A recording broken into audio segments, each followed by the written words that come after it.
Hey, it's Allison here from Calgary, Alberta, Canada. Allison Dorrant. My tripod is connected to my iPhone right on the on and off switch. And I think sometimes when I'm setting it up, it often says, "Are you sure you want to make an emergency call?" And I'm like, oh my gosh. So anyway, I am still learning how to do this easily. And here I am. I really wanted to do a video today, and I wanted to show you this book that was published not that long ago from a course that I took in 2019 that really helped me get my art career off of the ground. So this book is titled The Fresh Paint Book, Discover Your Unique Creative Style Through 100 Small Mixed Media Paintings. Now this is kind of trending, I would say, in the art world, that when I'm on Instagram, it is sort of, a lot of artists have decided to put into their practice, a challenge to do 100 small works, or just do, not necessarily put a number on it, but just challenge themselves to paint every day, or to paint a large number of paintings in a small period of time. And I won't delve too much into what this course was about or the book, but a friend, Patti Parrish, who is also here on YouTube, and we've really gotten to know each other recently, and I'm just so excited to have connected with her and her community. So do check her out. I will link her profile for Instagram and YouTube under the description here. Today is going to be another really random video, unedited. So this is, again, the book that came out of the course. The course that Flora Bowley and Lynx had done was very much about finding your own style through quantity, through a large number of small paintings, so around 9 inches square, as an example, and just practicing, playing, using different materials, different techniques. And it was great because when I took the course, we actually did a lot of Zoom calls. At least I think it was maybe once a month, maybe. It seems so long ago now. Now, Flora Bowley, the intuitive artist out of Portland that was kind of heading this, she is taking a bit of a break, I believe, from social media. And she is doing, I think it's a paid monthly membership, but it really is kind of pulling away from social media and getting back to a very supportive artist community aside from that. So I don't know a ton of the details, but Patti had reached out and asked who the intuitive artist was that I had been following out of Portland when I first started painting. And so it's Flora Bowley, and then her friend and artist Lynx, they sort of did this course together. So where I'm at today is just showing you this book. I'm so grateful that they had featured my work in here. These were my notes from 2019, and this is really what got me started selling my art straight off of Instagram. So just to know that you can sell your work right off of Instagram. For those of you that are interested in selling and you don't want to rely on galleries or, third-party sellers, or, your time is valuable, if you don't enjoy doing these craft markets and these shows, it can be so exhausting. And I know for myself, it's just not a fit with my personality, and I would rather spend the time painting or doing videos with you all, and really than sitting and kind of selling myself in an environment that may not really hit many of my, like my audience, my clientele, art buyers. It can be really tough because you have to see, it's like you have to have a lot of eyes on your work and a lot of different personalities to really, at these venues, it's not the biggest bang for your buck, I guess, from a business standpoint. So selling off of Instagram, I highly recommend. It is competitive now, but it is incredible. I know for myself, I had just purchased a painting from Nicole Sharon, and she's out of Arizona. I did a little Instagram video about unwrapping her painting this morning, and we discovered each other through the YouTube videos, and we followed each other on Instagram. And she has an Etsy shop, But I saw her posting her work on Instagram, and I think she included the size. I'm not sure about the price, but I could tell that she was actually selling her work. And I loved her work so much that I didn't even really jump necessarily to, looking for her Etsy shop. I was just ready to buy it straight from her off Instagram. So it's a thing. And the incredible thing is you don't have to have a large following. You don't have to have a ton of work. You just kind of need to post what you love and what resonates with you and your style, and even your works in progress, and you'll get there. So this painting was titled Lost and Found, and this painting was featured probably because my reticulated style, so that style that you see in a lot of my work, is what I first called, I kind of consider that when I found my own style, and how the title Lost and Found, I was really lost in working as an RN in a very high-paced, high-stress, demanding job, not a lot of resources, going into the pandemic as well. I guess this was prior to that time. This was just prior to 2020. So this is like a month before the pandemic hit here in Canada, in Calgary.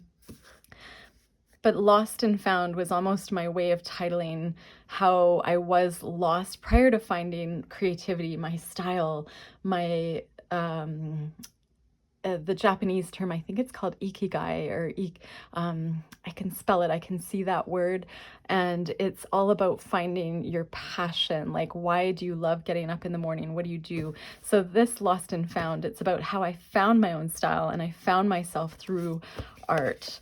And this reticulated pattern, you can see in this particular art poetry card that I had done.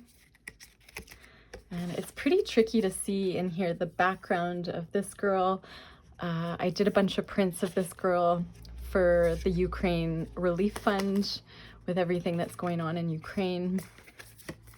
Here's that reticulated pattern again. This looks like a heart to me, and that is why I chose the words protect your heart and feed your soul for this card.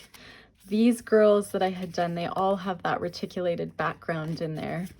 And so that just gives you sort of a sense of when I felt like, hey, this is a style that I'm sure a lot of people, well, a ton of people have done this type of art. I mean, it's hard to be absolutely 100% unique, but the how I did it and the why I did it was unique to me.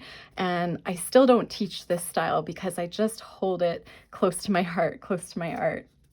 And anyway, this book is wonderful. So because Flora is not actively, she probably checks in and out of the Facebook group that they have for the fresh paint course, but I don't know. But this book, I feel like, is a great book if you're just really trying to find your own style and you don't mind being able to just pick up a book and use it almost like a workbook.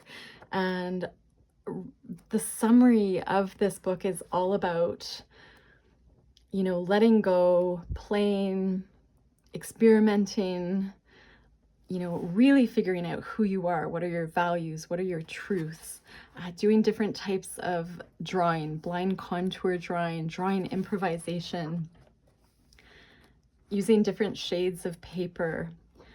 And there's a beautiful student gallery. I met so many friends doing this course. So if you're looking to find your own style, this was a great course for me. The reason I think it really kind of was the catalyst to get me going was because I hit social media at a good time. It was just before 2020, and right now I think social media can be very hard to break through as an artist. It's very competitive, but just to not let that intimidate you, to kind of keep going and just post what you're doing, because no matter what type of art you do, there are going to be people that love what you do and resonate. And even if you have, say, 10 other people that are on your Instagram following you because they love what you do, they love your work, they get to know, like, and trust you, they will eventually buy from you when you start listing your work. So just don't get discouraged. Just know the process of sitting down and showing up and doing the work, that will get you to a place where people will start taking you seriously as an artist. You know, maybe like me, if you were working in a different profession and your family and friends especially are like, what, you're a full-time artist now? Like, it can be kind of hard to break those you know, those assumptions that people have, and really it can be hard for ourselves to call ourselves artists. So don't get discouraged. I know for me, again, it was like the catalyst, because Flora had kindly said, I will use my social media following, and if you all submit 10 of the 100 small paintings that you've created, so we're all going to list them for $50 US, and they went through exactly, you know, tips on editing our photos, to, you know, how to caption your post, you know, how to put all the information that a person would need to know if they were scrolling through social media or they were following you and they saw something visual that they loved. What do they need to know to buy it from you right then and there? So Flora had kindly offered her social media following to those of us that didn't really have much. And she said, you can submit 10 of those 100 paintings that you feel are really, really good in the sense that it's authentic to you and you feel like it's your own style. Even if you're not 100% there, you know, what are those 10 paintings that just speak and you feel like would resonate with an audience and you want to start selling? So that is where I submitted 10 paintings, and I was so lucky. All 10 of my paintings had sold, and this was worldwide. And so it was that process of and realization, like, wow, I can sell my work. Like, you guys who are listening to this, you can sell your work straight off of Instagram. It is a lot of learning, and my best advice is just not to get discouraged. Just every single day showing up and doing the work, showing up and just playing and breaking that blank page. You know, if you have that white canvas staring back at you, just kind of trying to get through that and just, you know, swatching, getting colors down, knowing what colors you love. Oh, and the reason Patti had reached out this morning, Patti Tolley Parrish, she had asked how I had heard of color craving exercises. And I do feel like it was Flora Bowley and Lynzee Lynx, Flora specifically, I think, that had really kind of taught about those exercises. And Lynzee Lynx is wonderful as well. She does a lot of gorgeous beading and jewelry and has a very different style. So they were a really neat collaboration. Where am I going with this? But I wanted to show you this book because you can buy it now. And Flora Bowley also has a couple other books out that are great. But I feel like if you did the course, if it was still running, it's good, although you don't have as much support as I would have had at that time. And also because Flora's kind of taken a step back and prioritizing being off of social media and getting that break, which I really respect. She's just probably not going to be as present throughout the course. But again, no harm in reaching out. Follow her on Instagram. I believe that monthly membership sounds quite intriguing, especially if you're someone that just does not fit in with social media. So that is a little plug about this book. Thank you, Patti, for asking a little bit more about Flora. Flora paints a lot of acrylics, intuitive acrylics, large pieces on canvas, mostly. And I did really resonate with her style when I started painting. So when I started painting, it was large canvases, and it was acrylic, not watercolor. But I think it was this process of discovery through all these small paintings I had on the go, and I was just playing. That is how I kind of found my own style. I was also indulging in a lot of online classes. But what I thought I would share with you, I have stacks of works that I can't wait to go back to. This is an example of a work I thought was finished and ready to be sold. This was in 2019. It's even in one of those crystal clear bags, hopefully not the biodegradable one, because they can just disintegrate if you don't get to them right away. I don't know if you've had that, but this is, again, just practice playing. Now looking back at this 4 years later, I see so much more I could do with it. And I feel like this, I wouldn't call this my style. This was just really playful. This is one that was unfinished, but you can see I was sort of doing those gardens in the sky, those landscapes, and you know, that would be a great warm-up for us today. I just kind of want to go through and finish some of these. We're going to be doing a little bit of acrylic work, finishing up those. This was one that I really love the texture in here. It's pretty neat, and it was using really cheap, probably dollar store watercolors and just plain. You can see I was adding in some white Uniball Signo or white Posca pen there. I'm not sure which one. So these are unfinished works of when I did the 100 paintings. I had made my own spray inks from those Wilton food gels. So this is all food gel spray ink. Here's one that was inspired by Ray Missigman, and it was a page I saw in her book and I loved it, and I basically tried to copy it to the point of loving the colors, loving the marks, and that is why I still have it. I'd love to kind of paint over this now because I have found my style. Just some warm-ups, really fun warm-ups. And I won't go through all of them, but let's just do a little bit of painting today. Let's start with watercolor. I believe a lot of you that follow me are watercolor artists or have an interest in watercolor. And I'm just gonna see, without hitting my emergency button, I can zoom in a little bit here. Just gonna see if that works or if it's better. You know what, it might be better zoomed out for now because it's a larger piece. You can see that I was using my black dollar store permanent pen over here, some kind of a permanent pen. But you know, I can keep that rolling, so any kind of permanent pen that you have, maybe I just want to add in, oops, this one just needs a little bit of TLC. So looking at this now, I just want to add in more of these swooping marks because they're speaking to me. So I'm using my Studio Ball dollar store pen, and I'm just doing marks, and I like to sign sometimes up the side of the drip if I have a drip. And in this particular painting, I really want to sign down here. And when I started painting, the first 2 to 3 years, I would date everything. And it was kind of neat to see how I progressed. But I feel like because I'm selling my work, I no longer date things. I just feel like it's not necessary. And I always date the back when I have information put on the back. So looking at this now, I'm just gonna grab some watercolors and I'm gonna activate them. I'm gonna use these Kuretake, this Art Nouveau set, which I believe was available out of a store in Ontario. Thank you, Kathy, for recommending that store. I don't know how to pronounce the name, but I can link it.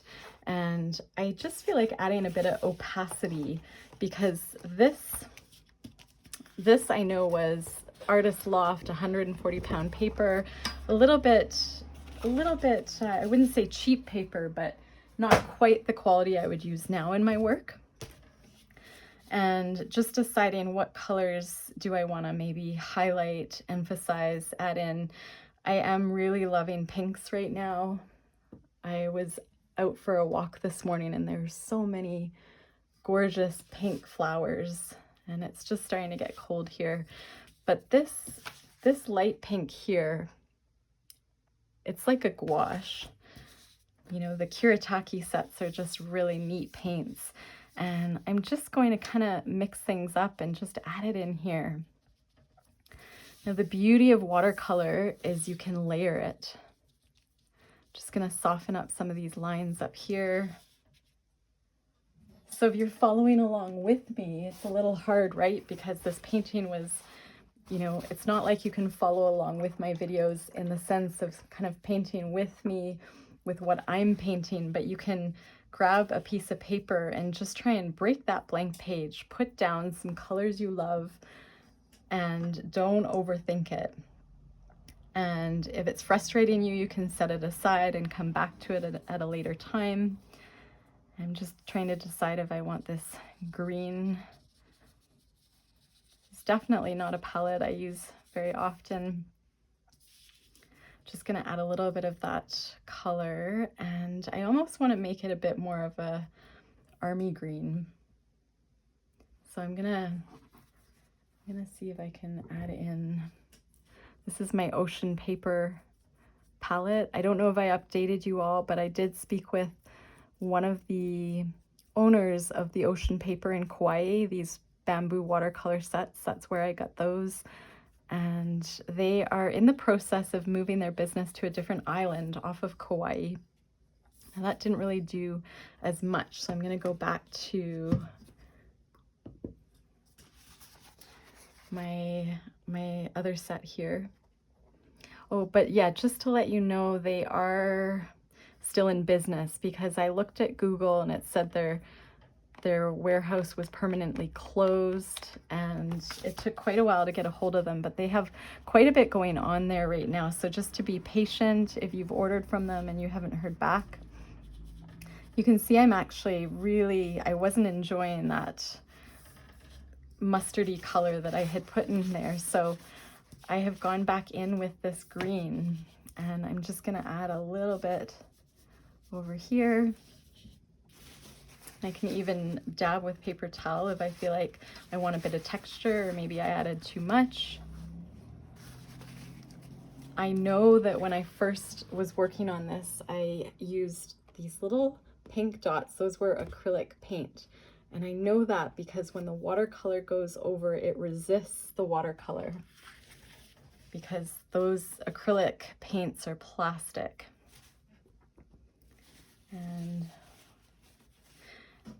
And I like them, but I almost feel like I could make them a slightly different color. And so what I might do, this is pretty bright. This is all I have right now though, close by to me. So I'm gonna use this pink or rosa, my pink acrylic Japanese paint pen. I'm just gonna go over a few of them. You know, I kind of like the idea of not going over all of them.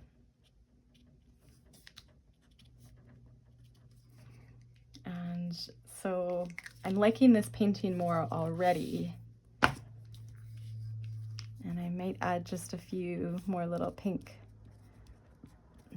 dots over here, just to move the eye around the page. And you can see that down here I had a bit of a smudge mark, and maybe because I painted this when I was just starting out, maybe I didn't realize that you can actually just spray it off. So we'll see if it's watercolor or acrylic. Just get rid of that mark. And it is tricky to get off, so I can incorporate it into my painting. What I might do is just bring the composition down. Even though my signature is here, that's okay.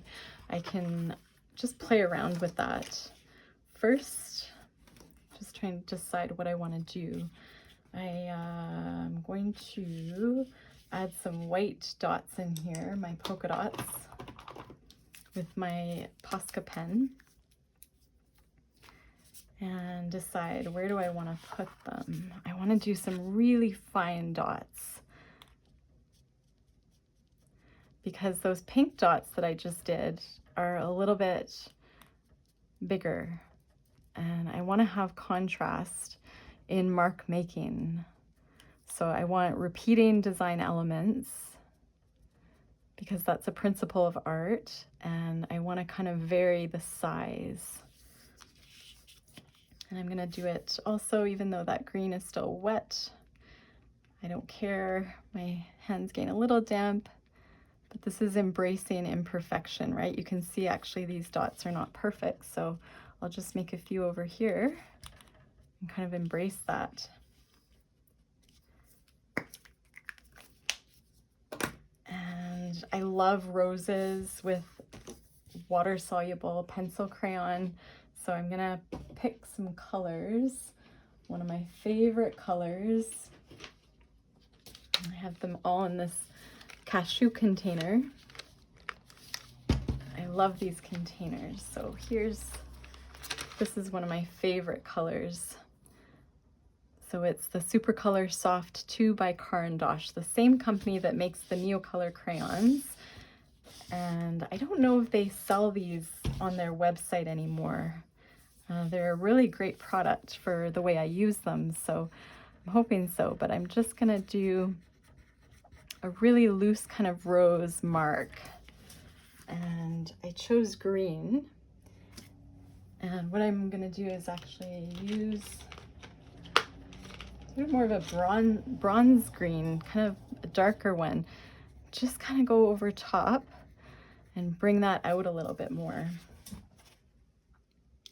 And you can see I have made this authentic because it's not a fingerprint, but I have put dabbed my wrist in here, my hand, and that is okay. I'm gonna leave that in here. So this is going back to a work on paper that's been sitting in my architectural IKEA drawers, and I just felt like I didn't want to give up on it. And art is all about layering, at least the kind of art that I do. I'm going to repeat these marks over here. And so I'm going to repeat them here.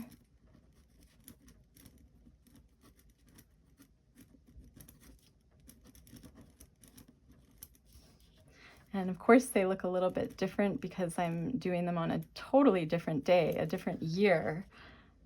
And that makes it interesting as well.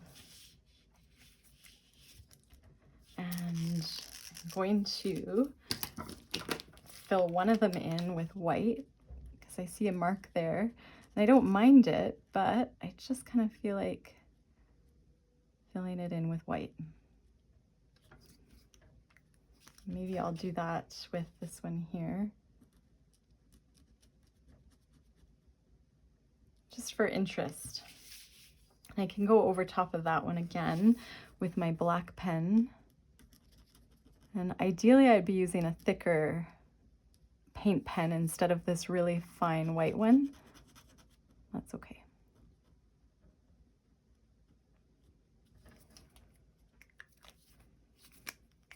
Okay, what we could do, I might do one more little rose in here and then set this aside. I'm gonna bring in a color I love because I'm not loving the palette. It's okay, it's just not one of my favorites. I'm gonna bring in this really pretty turquoise and I'm gonna decide, do I want that rose front and center? Do I want it up here? I feel like I could get away with doing it maybe over here. So I'm just pushing down on it and really loosely making what I think looks like a rose. And because it didn't come out super dark, I'm gonna find a slightly darker color and go over it. And again, it just adds interest to my work and it makes it more my style because I do love these little roses kind of hidden in my art poetry paintings. So I'm gonna let that dry and we're gonna switch gears and I'm gonna show you my love of acrylic and gouache and how easy it is to create abstract flowers on toned paper. So this is Strathmore gray toned paper. I love their paper. Now this was smooshing acrylic paint on paper, peeling it apart, reevaluating it and bringing it together. And I did a whole collection which sold out really fast, like within, I don't know, maybe 24 hours, 48 hours, I think. And I did embroidery on it. But the start of that collection was all about using toned paper, black paper. I used a few other colors and smooshing paint. What I'm going to use now is gouache, because I have some awesome gouache that I'd love to use, and I just don't have time today to get out all my acrylics, but my gouache is so handy. I'm going to use, you can just do this with acrylic paint. This paint, it's a cheaper company, Decoart Americana, but it's a little bit too watery unless, it depends on sometimes the color, the consistency. You want it to be probably this consistency, maybe a bit thicker. So just, I know that's a more affordable option for you all. We can try, let me just try it, and then we can compare. So I'm gonna give it a really good shake. I'm gonna use this Decoart Coral Blush. Okay, that's a workout. Okay, and I'm gonna put it somewhere, maybe right here. And I'm just gonna go for it.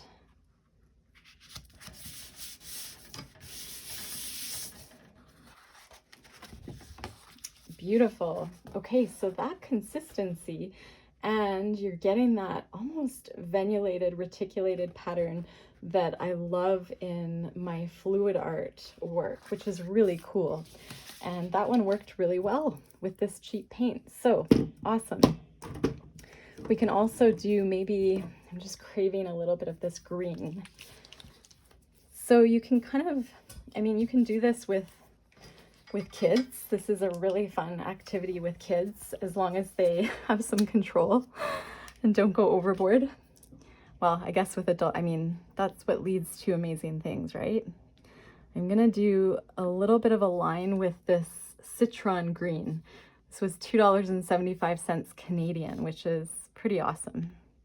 I'm gonna do just a hint of it here. So sometimes less is more. Now I could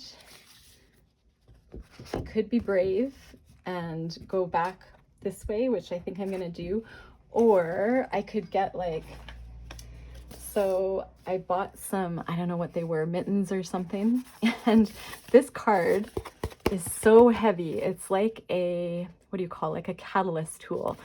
It is something you can use to scrape paint, which is another practice that I love. It's so hard. So I kept this kind of like a hotel card or an old gift card. This is made of wood, but like, this is such a great tool. So I didn't want to throw it out.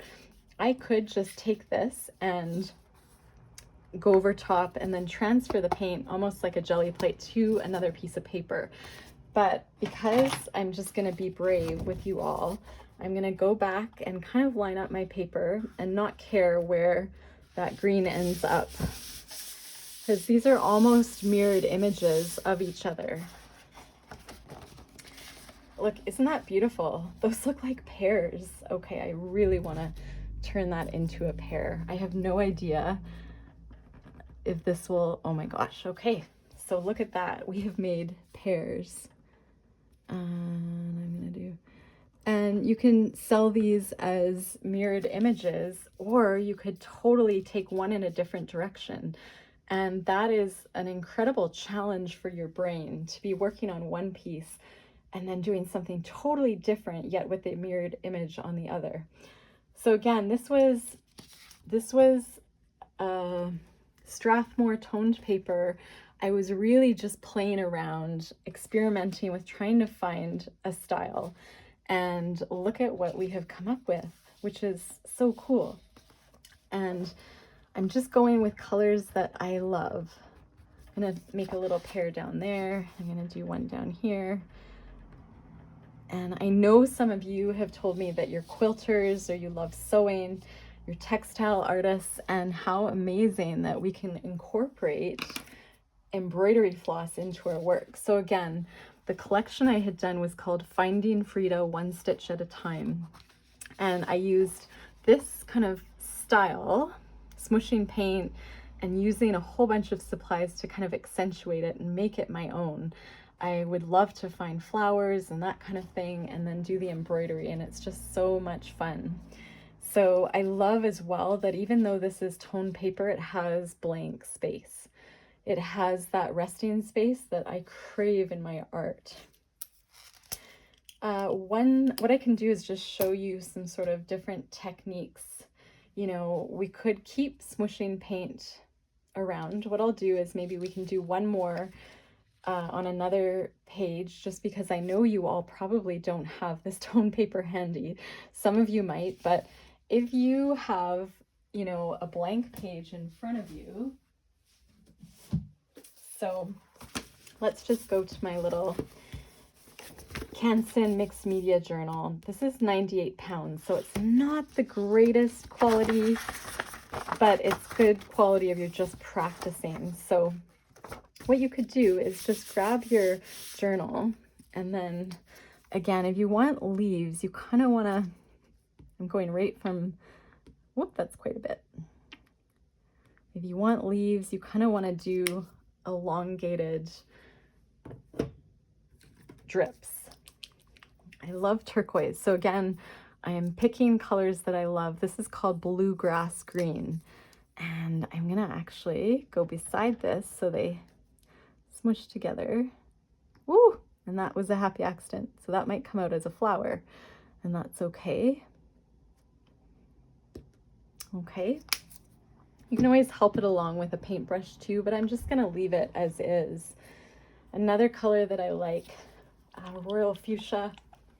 We're gonna give it a really good shake, because again, if you don't shake your paints, you're gonna get that binder, that kind of that clear stuff that comes out, and it just doesn't look great. And the cool thing about this is if you don't like what you've done, you can just go over it, right?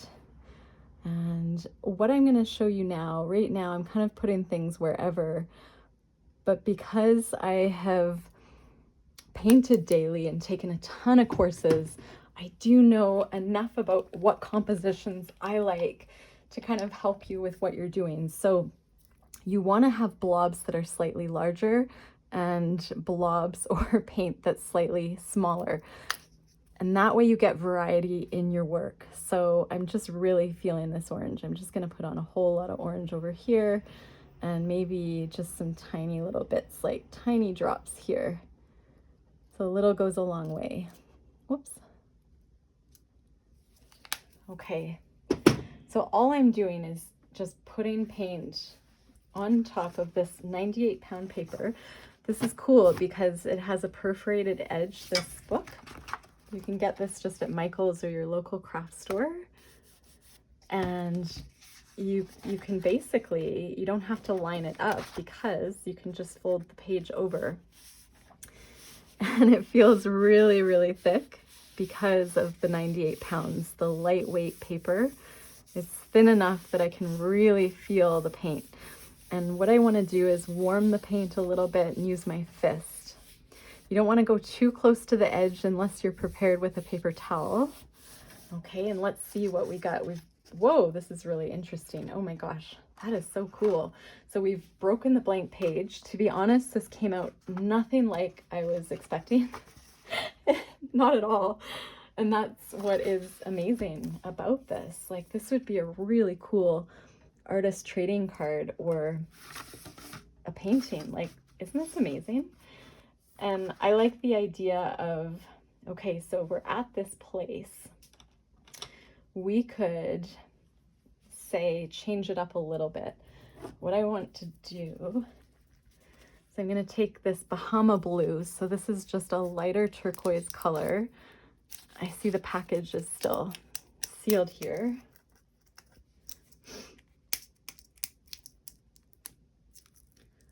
I'm just going to open this up, give it a good shake.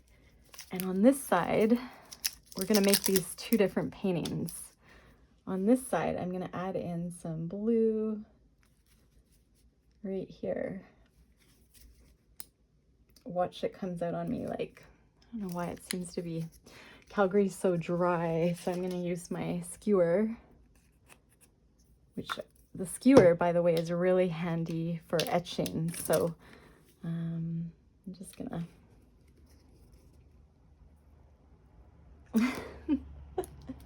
So funny. It's gonna come out. Whoop, there we go. So you can just see that blob right there. And then let's just be bold and do something kind of crazy on the other side, like something that's going to stand out on camera, which is this dioxazine purple. And again, this isn't opened.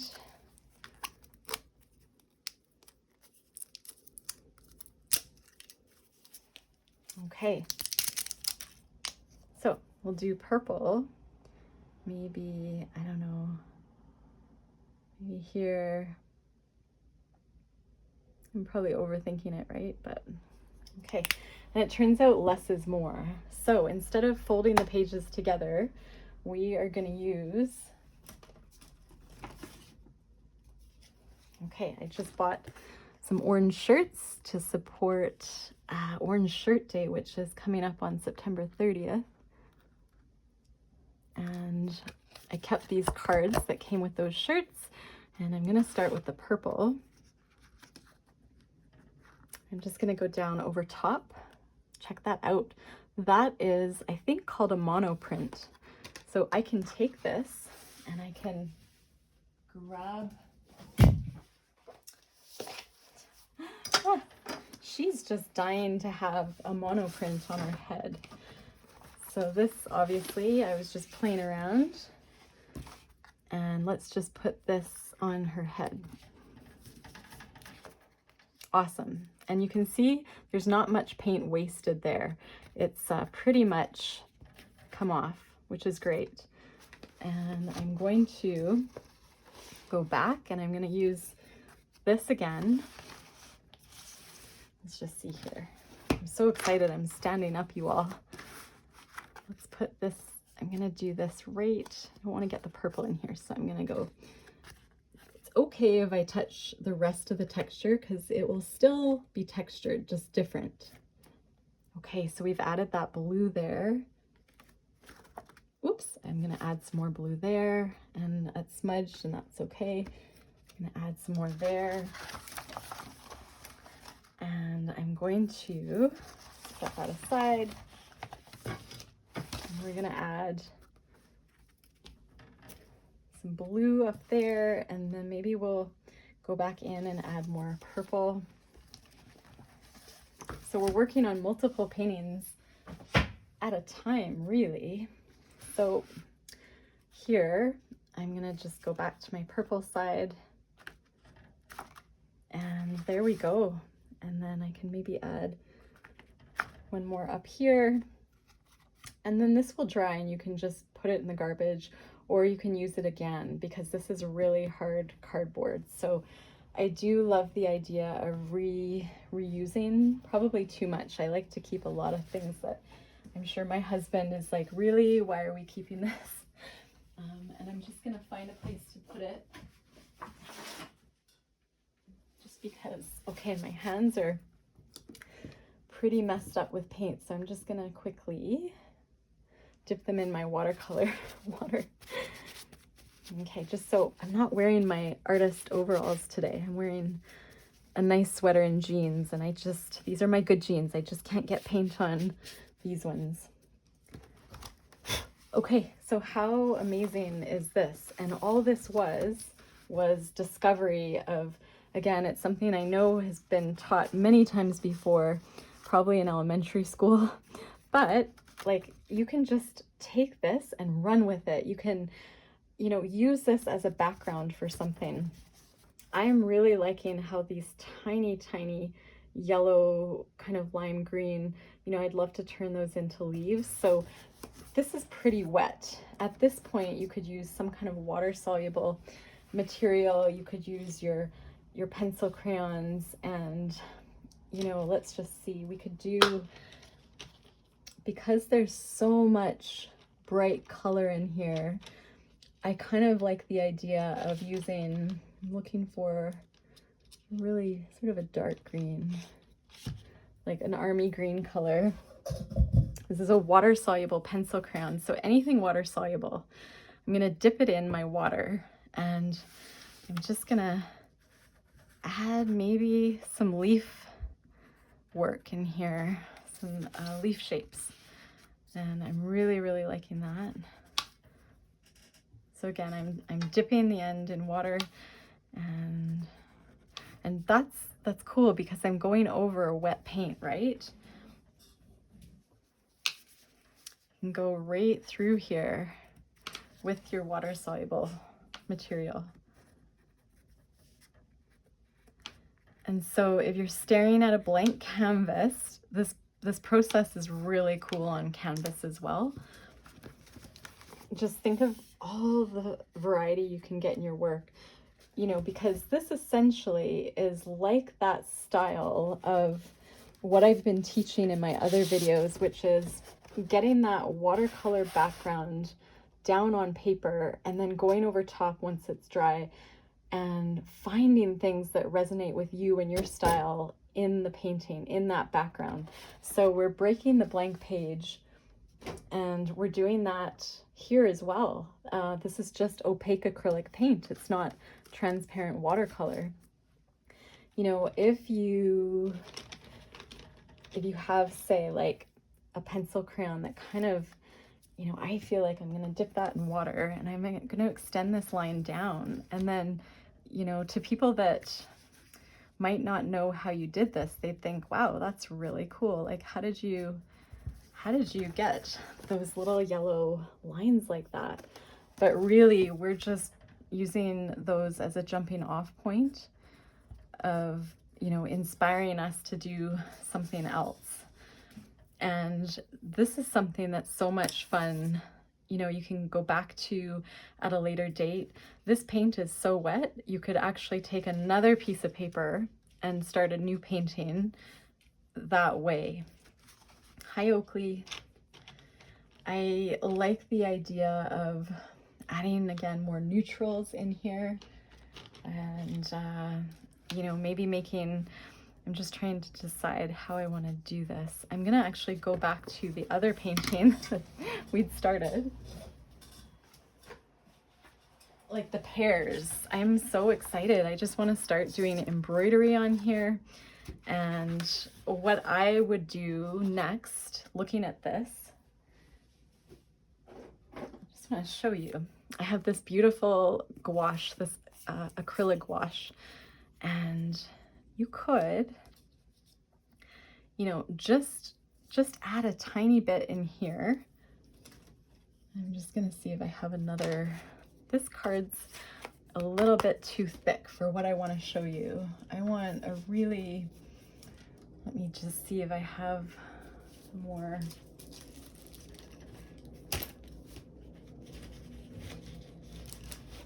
Okay, we'll use this. This is a page that I had done on my Patreon. The very short time I was on Patreon, I'm just going to tear a piece off. This is just sort of a way of getting out of our head. It was an exercise I did with collage and gelatos and acrylic paint. So much fun. I did this one as well.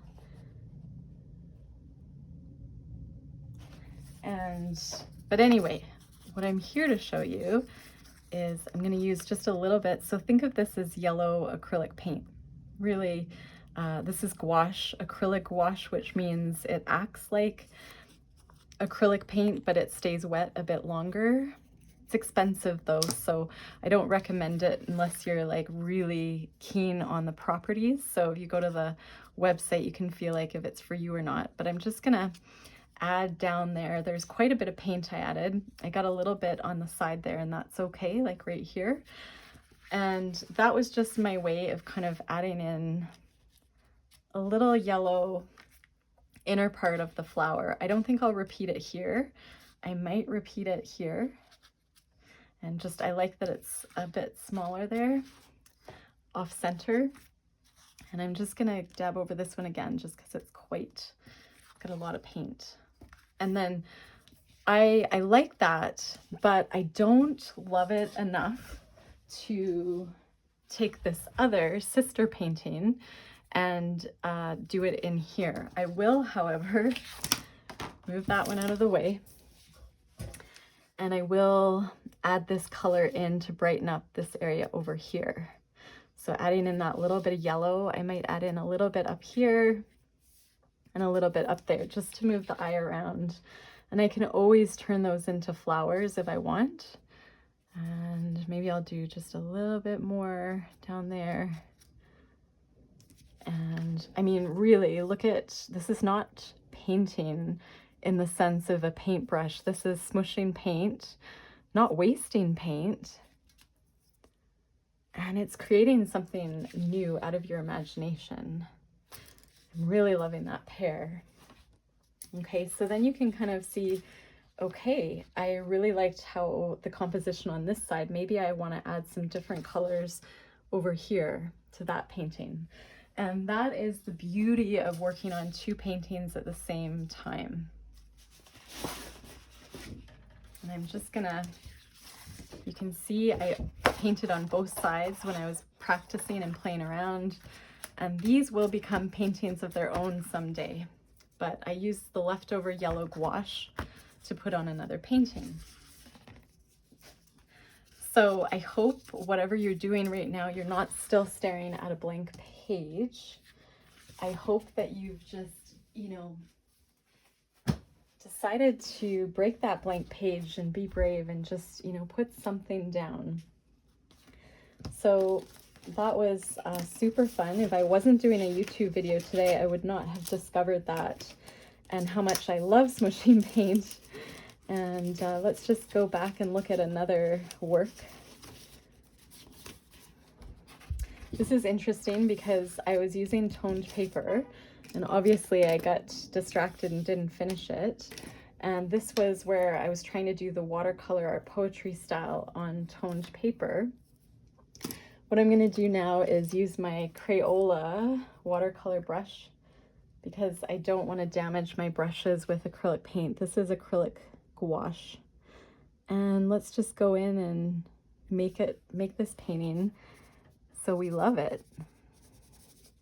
So again, this is like just playing around with a base, you know, something that I had started, and now I'm adding texture. I'm just playing. Add a little bit of that color up there. And I might add in, maybe I want to add in a little bit of, I do love these coral colors. Melon. I'm just gonna dip right in, right into the cap. I just don't care. It's gonna mix with that gouache and give me a little bit more of a grayish coral. But I love that because it looks like it's not right out of the tube, which it was out of the tube. Because you all know as you're watching. And then I'm gonna go to another color, very similar but darker. And I'm just gonna put it right down on the page. I often don't use palettes. I've sort of taught myself how to just pour paint somewhere. I don't like wasting. So practicing pouring paint on and just doing my best to be environmentally conscientious, because I know painting is not the best for the environment in general, but it is my lifeline. I'm gonna go to the citron green, and again, I'm just gonna like play with colors that I'm feeling and be bold. Maybe I'll add it in right here. This is not a color I would wear, but I do use it a lot in my work. Don't know if I love that. I love the mixing of the colors in here, and I might just go over some of that with white paint, you know, because I'm not like loving it.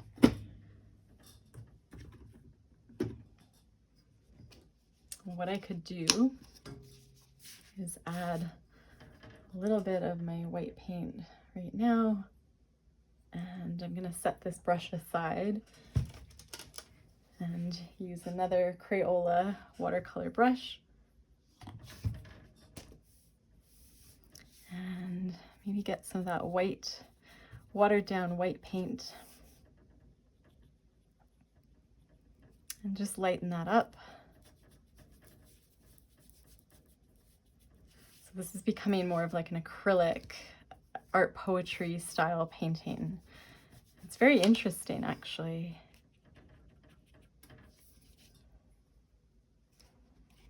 And I'm just gonna pour on some of that white. I really like Titanium White by Golden because I find I use white so much. I, you know, sometimes could use cheaper paints, but if you have a great quality white, that's a really nice thing to have if you're an artist that's, you know, wanting to sell your work or selling your work. It's just great to have that as an option. It just takes those cheaper paints up in quality. So if you can't afford expensive paints, just go for a dollar store, whatever, cheap paints. This Decoart Americana is very affordable. Buy a couple of your favorite colors, but do, if you can, invest in a really good white paint, you know, just slightly higher quality than the cheaper acrylic paints, and you won't regret it. So this is becoming, it's very interesting. I've never done a painting quite like this in gouache and acrylic. Right now I'm thinking this would be interesting if I smushed it onto another page. But it's all about discovery. You see, I got white paint down here. And because this isn't watercolor paper, it's a little bit harder to hide, you know, if you get paint somewhere else on your blank space. That's a bit tricky to get it off, but that's okay. I could always crop the painting or add my signature over top of where I have that white if it's bothering me. There's lots of ways around it. I do know that I want to add in gray somehow in here. I feel like I could take my gray pencil crayon and dip it and just do some line work in here, and maybe like loosely up in here through the wet paint, just to break it up a bit, to add energy, to add interest. And then I clean off the end of that water-soluble pencil crayon just to get the acrylic paint off. And then, you know, deciding, do I want to keep working on this? Am I really enjoying it? Am I loving it? And I feel like I see the paints in front of me, and I do need some neutrals in here to make it feel more like something I love. So I might just wait. I want to show you, just because I'm looking at it, this is a Stabilo Woody and it's silver, but these are really awesome. If you have young people in your life, they're like a massive watercolor crayon, and they're really, really wonderful, and they're easy to hold, and I use them for a lot of mark making. So just wanted to mention that while I'm here. I think they use sustainable rainforest wood as well. And I'll just grab this peach one. Oh, you know what I'm thinking right now is the more things I mention, the more things that I have to link in in here. I'm just gonna add this sort of peach. I'm gonna add that peach Stabilo. Hopefully I'm not moving you guys here on camera. I can see my table wiggling a bit, but I'm gonna add in that Stabilo Woody just for fun. And because that doesn't show up all that well, just add in a little bit more of that pink Stabilo. Hoping you can see what I'm doing. I think I might be running out of battery here soon, and I've got to run, but thank you for staying with me. I hope you guys are still with me, and I'll see you soon.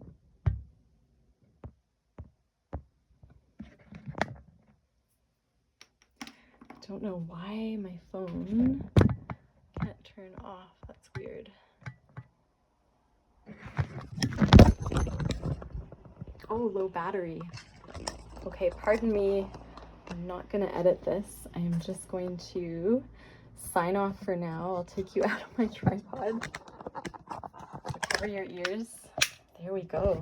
Thank you for being with me. So we'll leave it off there. And Oakley, you want to say hi?